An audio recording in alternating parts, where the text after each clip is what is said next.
My husband demanded a paternity test because our baby had blue eyes.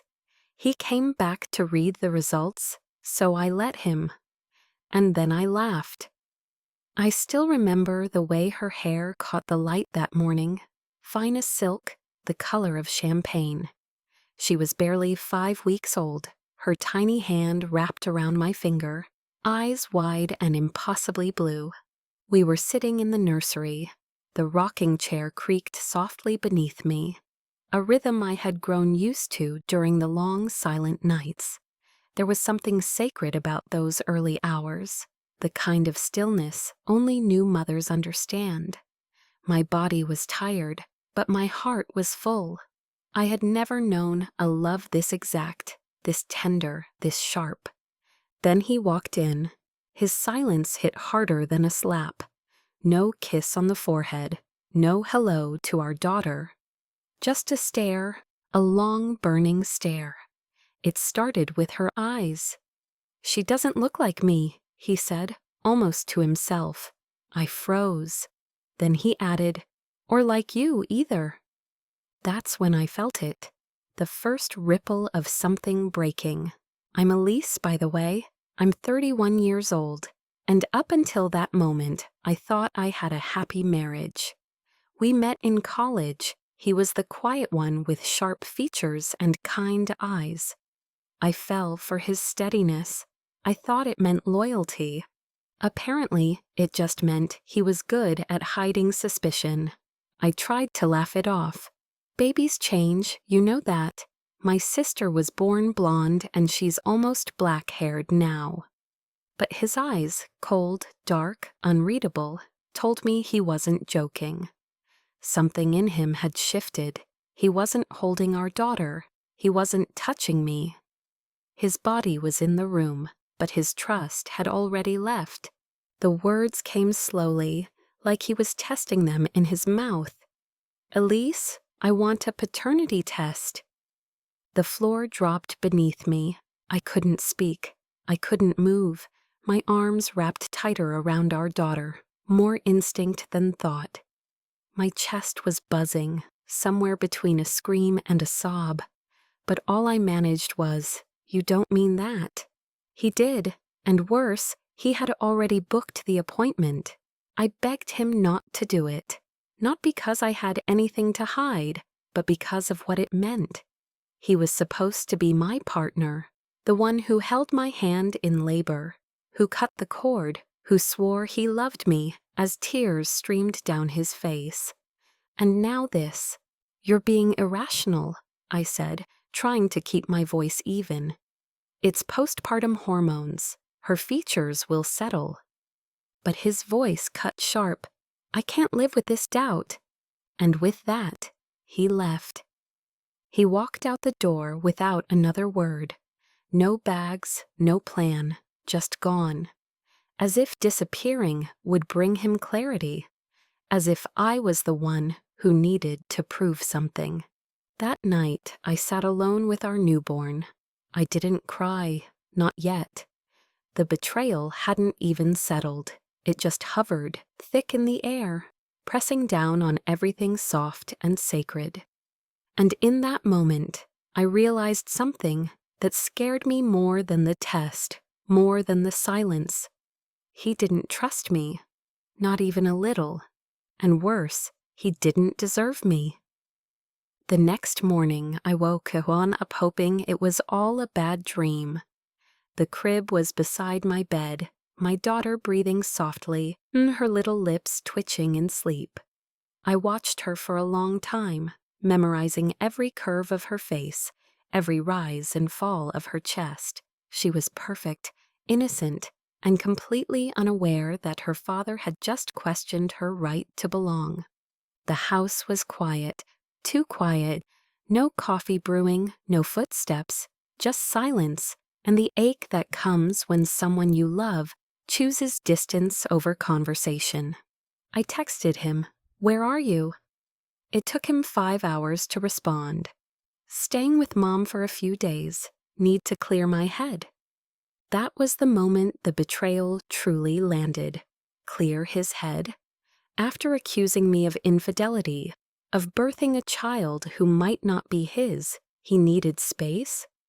I thought about all the things I'd done for him, the sacrifices, the nights I stayed up with swollen ankles making his lunch for work, the way I let him name our daughter even though I'd always wanted her to carry my grandmother's name. And now, when I needed him most, bleeding, healing, raw, and open from childbirth, he was gone. By the second day, his mother started calling. That woman had always looked at me like I was barely good enough. She never said it directly, but every comment dripped with subtle condescension. The jokes about how I wasn't a real blonde. The pointed remarks about my mystery genes. It was always there, under the surface. So when she called and went straight into it, "You must have known this would raise questions, Elise. The baby's coloring, the timing." I felt something snap. "I've been faithful to your son since the day I met him," I said. "And if he really thinks I'm lying, then he never knew me at all." She hung up without a word. I held my baby tighter that night, kissed her soft forehead, and made myself a promise. I would not let their doubt infect her world.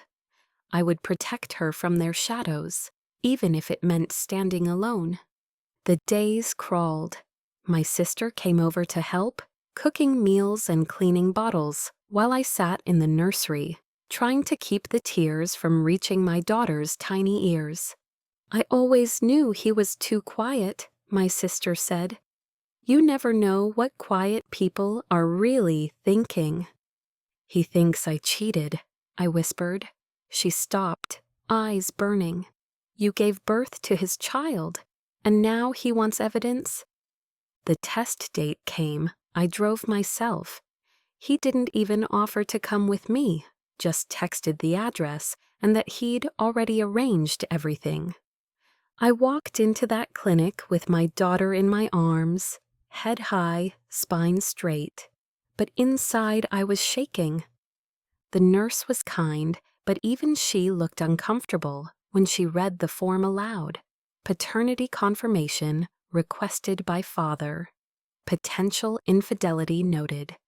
It felt like being dragged through mud, humiliated in a sterile room by people who didn't know me, didn't know our story. The swabs were quick. The paperwork took longer.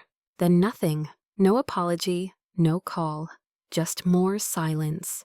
He stayed away for another 4 days after the test. I stopped asking where he was. I stopped texting.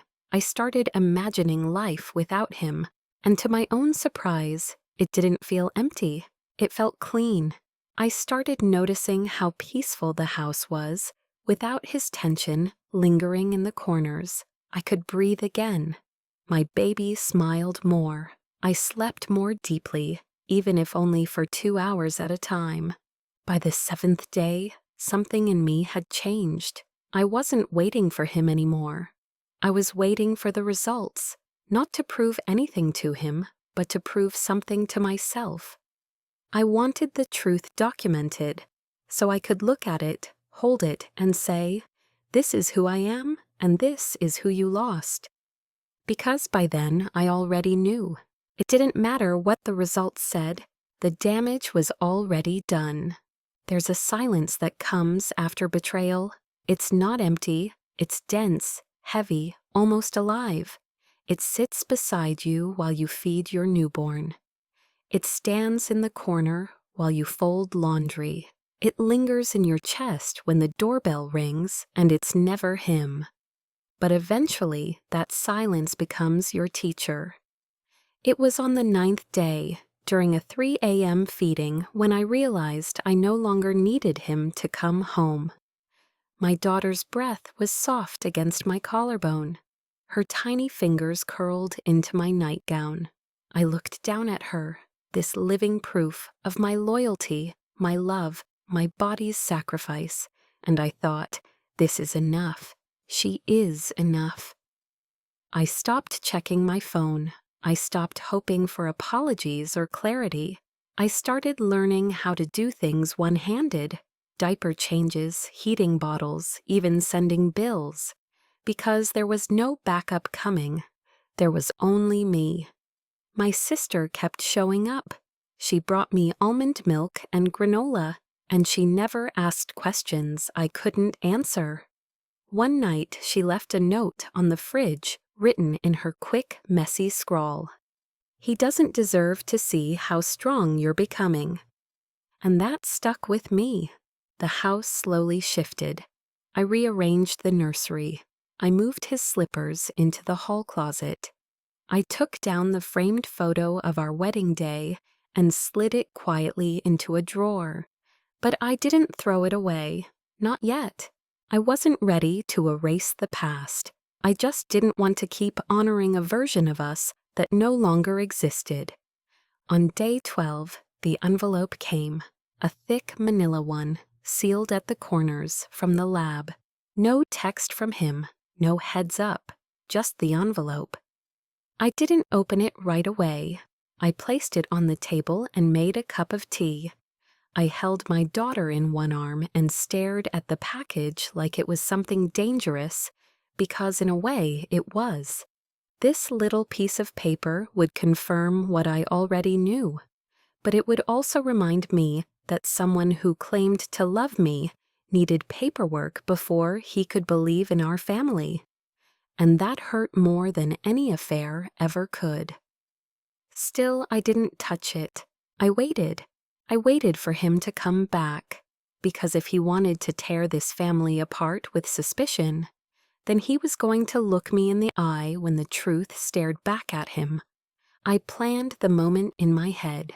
I would sit across from him at the table. I would hand him the envelope without a word. And when he opened it, when he saw the 99.999% match, I would watch the color drain from his face. And then I would smile.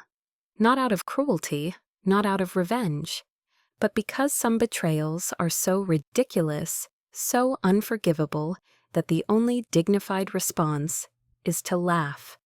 And I wanted him to see that laugh. I wanted him to remember it. He came back on day 14. I heard his key in the lock before I saw his face. I was in the kitchen, holding my daughter, swaying slightly to the hum of the dishwasher. The front door creaked open. No warning, no message.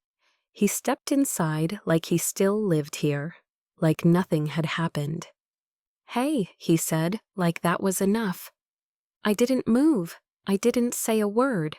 I just held my daughter a little closer, my chin resting on her soft head. He hovered near the doorway, eyes darting to the baby, to me, to the envelope on the table. "I figured we could talk," he said, scratching the back of his neck. The silence between us was a canyon. I turned slowly, walked to the table, and laid our daughter gently in her bassinet. I didn't need to speak yet. I didn't owe him the warmth of my voice. He stepped closer, eyes falling on the manila envelope. "You opened it?" he asked. I shook my head. A pause, a flicker of guilt, or maybe fear, crossed his face. "Why not?" I looked him dead in the eye. "Because you should be the one to see it first." He hesitated. Then, without another word, he picked it up and sat down. I watched him slide his finger under the seal. His hands were shaking just slightly. He pulled out the paper, eyes scanning it quickly, and then he stopped. His mouth parted. I watched the realization settle into his shoulders. The shame, the regret, the quiet horror of knowing he had been wrong, so very, very wrong. 99.999% match. The baby was his. Of course she was. He looked up at me, searching for something. Maybe forgiveness, maybe understanding. All I gave him was a slow, steady breath. Then I walked over to him. I pulled out the chair across the table and sat down. Our knees almost touched. And I said, with a calm that surprised even me, "I told you so." Then I laughed, not loud, not cruel, just a quiet, knowing laugh that rose from somewhere deep inside me. He flinched. "You left me," I continued, voice soft but sharp. "You abandoned your newborn daughter. You accused me. You humiliated me. And all because she didn't come out looking like a clone of you." He opened his mouth to speak, but I held up my hand. "Number you don't get to explain. Not yet." The baby stirred in the bassinet. I glanced over to make sure she was still asleep, then turned back to him. "You could have talked to me," I said. "You could have asked questions. You could have believed me when I said, 'She's ours.' But you didn't. You went running to your mother." His face tightened. "She didn't." "She called me," I snapped.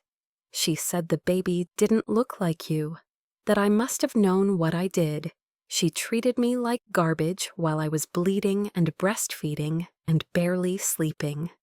He looked down. "And where were you?" I continued.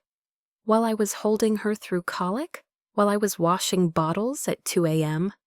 While I was explaining to strangers why I was at a DNA testing clinic with my newborn? You weren't here." Silence again, but this time I didn't let it linger. "I did this alone, and I did it well." He blinked. I didn't know what to do. I panicked. I stared at him. "That's not what partners do. That's not what fathers do." He rubbed his eyes. "I thought, God, Elise, I thought I was losing everything. I didn't know how to handle it." "You weren't losing anything," I whispered. "You threw it away." There it was, the line that split us. He looked like he might cry, but I felt nothing. No sympathy, no pull. Just a strange, serene distance, like watching someone else's tragedy unfold. "I want to come home," he finally said. I stood up. "You already left," I said. He blinked. "So that's it?" I nodded toward the bassinet. "She doesn't need a man who runs, and I don't need one who doubts." I turned and walked to the hallway, signaling the conversation was over. As he gathered his things, I watched from the shadows. Not with bitterness, not with anger, just clarity. He had demanded proof, and now he had it, but it came too late. He slammed the door on his way out. I didn't flinch. I didn't follow him. I just walked back into the nursery and sat beside my daughter. Her breath was soft and even, the way only babies sleep, completely unbothered by the war that had unfolded around her. It was surreal. One moment I was bracing for battle. The next I was in a house so calm it almost felt holy. But I knew he wasn't done. Men like him, ones who are so sure of their own righteousness, don't know how to walk away quietly. They don't know how to be wrong in silence. Sure enough, the text started before midnight. "You're being emotional." "This is our family. I made a mistake, Elise. You're not going to forgive me after everything?" I didn't respond. I didn't owe him the energy. He had taken enough already. By the next morning, it escalated. "My name's on the birth certificate. You're not keeping me away from my child. If you try, I swear I'll get a lawyer." And still, I didn't reply, because he wasn't texting out of love. He was texting out of fear. Fear that the power had shifted. Fear that I no longer needed him. Fear that I had seen what he was truly made of and didn't want it anymore. He came back that afternoon, not to apologize, not to beg, to threaten. Banged on the door like he owned the place. "I'm not going to be made out like the bad guy," he yelled from the porch. "This isn't how families work." I stood on the other side of the door, my baby on my hip, and let him rage. The sound of his voice didn't pierce me like it used to. It just sounded small, desperate. Then I heard a second voice, my sister. "What do you think you're doing?" she asked, her voice like steel. He stammered, "She's not answering my calls."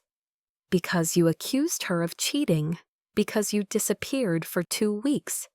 Because you don't get to march back here and demand anything." "This is my child," he shouted. "No," she said quietly. "This is Elise's child. You made that choice the moment you walked out." A pause. "I'll call the cops," she added, "and don't think I won't." I peeked through the blinds just as he turned, jaw clenched, eyes burning. But he left. He didn't slam the door this time. He just walked away, shoulders hunched, like he couldn't quite carry the weight of his own choices. That night, I sat at the kitchen table with my sister. The baby was asleep. The house felt warm again. I opened a drawer and pulled out the wedding photo, the one I had tucked away.